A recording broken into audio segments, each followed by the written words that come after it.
Hi ಎಲ್ರಿಗೂ ನಮಸ್ಕಾರ. 2026ರಲ್ಲಿ ಇವತ್ತು ಫಾರ್ ದ ಫಸ್ಟ್ ಟೈಮ್ ಒಂದು ಒಳ್ಳೆ ಕೆಲಸ ಮಾಡೋಕ್ಕೆ ಹೋಗಿದ್ದೀನಿ. ಅದೇನಪ್ಪ ಅಂದರೆ ಫುಲ್ ವೀಡಿಯೋ ನೋಡಿ ನಿಮಗೆ ಗೊತ್ತಾಗುತ್ತೆ. ನಾನು ಇವತ್ತು ಹೋಗಿದ್ದು ರಾಮಾಯಣ ಹಾಸ್ಪಿಟ್ಲು. ಒಂದು ಮೆಡಿಕಲ್ ಎಮರ್ಜೆನ್ಸಿ ಇತ್ತು, ಹಂಗಾಗಿ ಹೋಗಿದ್ದೆ. ಬ್ಲಡ್ ಡೊನೇಟ್ ಮಾಡೋದಿತ್ತು, ಹಂಗಾಗಿ ಫಾರ್ಮ್ ಫಿಲಪ್ ಮಾಡಿ ನೆಕ್ಸ್ಟ್ ಅದಾದಮೇಲೆ ಬಾಡಿ ವೆಯ್ಟ್ ಚೆಕ್ ಮಾಡಿದೆ. 70 kgs ಇದೆ. ಇವಾಗ ಸಣ್ಣ ಆಗಿಬಿಟ್ಟಿದ್ದೀನಿ ಮುಂಚೆಗಿಂತ. ಅದಾದಮೇಲೆ ನೆಕ್ಸ್ಟ್ ನಮ್ಮ ಅತ್ತೆ ಮಗನೂ ಬಂದಿದ್ದ ಜೊತೆಗೆ. ಅವನದು ಬ್ಲಡ್ ಚೆಕಪ್ ಆಗಿತ್ತು, ವೆಯ್ಟ್ ಮಾಡ್ತಾಯಿದ್ದ ಬ್ಲಡ್ ಡೊನೇಟ್ ಮಾಡೋಕ್ಕೆ. ನೆಕ್ಸ್ಟ್ ಅದಾದಮೇಲೆ ನಾನು ವೆಯ್ಟ್ ಮಾಡ್ತಾಯಿದ್ದೆ. ನೆಕ್ಸ್ಟ್ ಅವನು ಬ್ಲಡ್ ಚೆಕಪ್ ಎಲ್ಲ ಆಯಿತು, ಬ್ಲಡ್ ಕೊಟ್ಟಾಗಿತ್ತು. ಒಂದು ರಿಪೋರ್ಟ್ ಆದಮೇಲೆ ನೆಕ್ಸ್ಟ್ ನನ್ನ ಬ್ಲಡ್ ಸ್ಯಾಂಪಲ್ ಕೊಟ್ಟೆ ಚೆಕಪ್ಪಿಗೆ, ಬ್ಲಡ್ ಕೊಡ್ಬೋದಾ ಏನು ಅಂತ ಚೆಕ್ ಮಾಡೋಕ್ಕೆ. ಅದಾದಮೇಲೆ ನೆಕ್ಸ್ಟ್ ಇದು ನಮ್ಮ ಅತ್ತೆ ಮಗ ಅವ್ನು ಬ್ಲಡ್ ಕೊಡ್ತಿರೋದು. ಅದಾದಮೇಲೆ ಇನ್ನೇನು ನಾನು ಕೊಡಬೇಕು.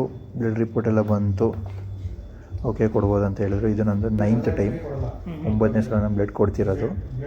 ಮುಂಚೆ ಎಲ್ಲ ಕೊಟ್ಟ ಅಭ್ಯಾಸ ಇದೆ, ಹಾಗಾಗಿ ಏನು ತೊಂದರೆ ಆಗಲಿಲ್ಲ. ಅದಾದಮೇಲೆ ಜಸ್ಟ್ ಒಂದು 5 minutes ಆದಮೇಲೆ ಬ್ಲಡ್ ಡೊನೇಟ್ ಎಲ್ಲ ಮುಗಿಸ್ಕೊಂಡು ನೆಕ್ಸ್ಟು ವಾರ್ಡ್ಗೆ ಹೋಗಿ ಅಲ್ಲಿ ನಮ್ಮ ಕಡೆ ಪೇಷಂಟ್ನ ಮಾತಾಡಿಸ್ಕೊಂಡು ನನ್ನ ಫ್ಯಾಮಿಲಿ ಫ್ರೆಂಡ್ ಸೀದಾ ಮನೆ ಕಡೆ. ನೆಕ್ಸ್ಟ್ ವಿಡಿಯೋದಲ್ಲಿ ಸಿಗೋಣ. ಎಲ್ರಿಗೂ ಬಾಯ್, ಟೇಕ್ ಕೇರ್.